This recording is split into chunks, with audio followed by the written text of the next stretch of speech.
Hello and welcome back to Anna Unfiltered. Today we will be talking about the effects of technology on Gen Z. 1, 2, 3, 4.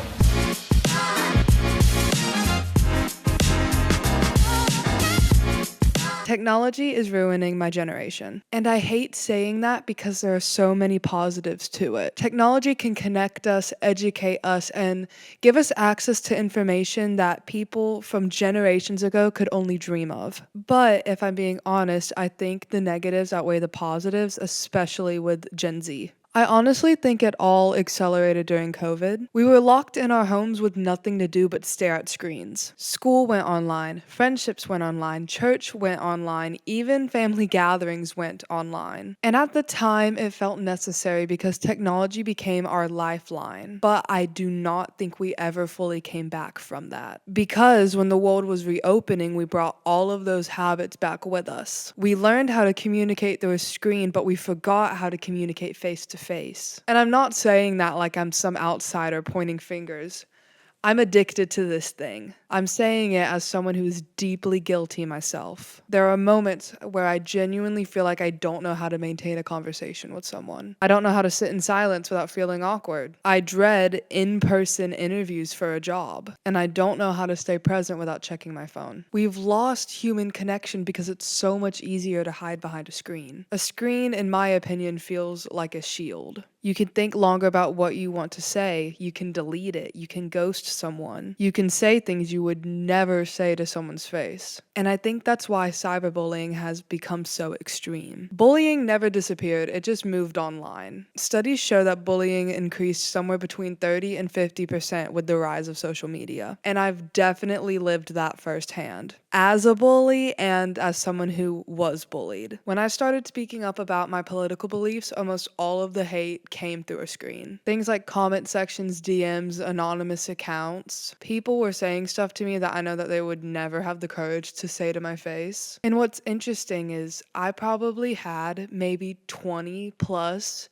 people attacking me online, and I probably only had 2 people actually talk to me in person. And those conversations were very respectful. They genuinely wanted to know what I thought and why. They were understanding, they weren't attacking me. When we dehumanize people behind a screen, we lose empathy. It's easier to forget that there's a real person on the other side. A real heart, real emotions, and real consequences. And that's just one layer of it. We also have access to the entire world at our fingertips. That's incredibly dangerous, especially for kids. You can access pornography at a click of a button. No age verification, no protection, just instant access. I know people whose addiction started when they were just 10 years old. 10. That is heartbreaking. Your child is in 4th grade. When I was in 4th grade, I didn't even have the mental capacity to understand what sex was. That does something to a developing brain, and we are only beginning to understand the repercussions of it. And we treat it like it's normal, like it's inevitable, like, well, what are you gonna do? That mindset absolutely terrifies me. This is me going off on a tangent a little bit. I don't have this in my notes, but I feel like it's also giving us an excuse to not be as proactive of parents. We are giving these toddlers screens because it's easier for them to get locked into that than for us to discipline them. Your kid's crying at a restaurant, give them an iPad. I can see the addiction firsthand. If I'm out and about, like if I'm at a baseball game or just something random and one of my friend's kids comes up to me and they're like, "Oh, you have a phone?" The first question is, "Oh, do you have games on your phone?" And like, in my mindset, I'm like, oh yeah, they just want to play a game. Here's my phone. But who knows what they could actually find? And then once you give them that phone and I'm like, oh, okay, I have to leave, bye. The kid is like begging for the phone and they throw a temper tantrum when I have to leave. Like it starts such unhealthy addictions. And then there's AI. I don't even know where to start with this one because again, I'm guilty too. I probably use AI every single day. It has positives, like it helps with productivity, it helps with ideas, it helps with efficiency, but I can literally feel my brain rotting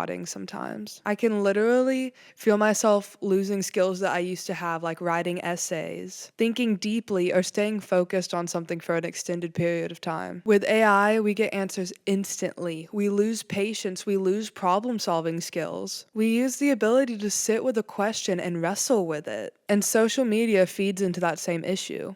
Everything is so fast, short, scrollable, bite-sized. If something doesn't grab your attention in 3 seconds, you're gone. And now I see the consequences of that in myself. I can't sit through movies anymore. I get bored during TV shows. Even long-form videos feel exhausting. My attention span is absolutely shot. And that's not normal. We are not designed to consume information at this pace. We are not designed to be constantly stimulated. And yet, this is the environment that we have been raised in. What scares me the most is that we're losing the ability to be present, to be bored, to think, to reflect, to connect deeply with people and ourselves. Technology isn't evil. I don't think we should throw our phones into the ocean and live off the grid. But I definitely think we need to be honest about what it's doing to us. Because if we don't acknowledge the problem, we will never fix it. And maybe the solution starts small. Putting your phone down during a conversation. Choosing discomfort over convenience. Practicing real connection again, even when it feels awkward. Because human connection is messy, it's imperfect, it requires effort,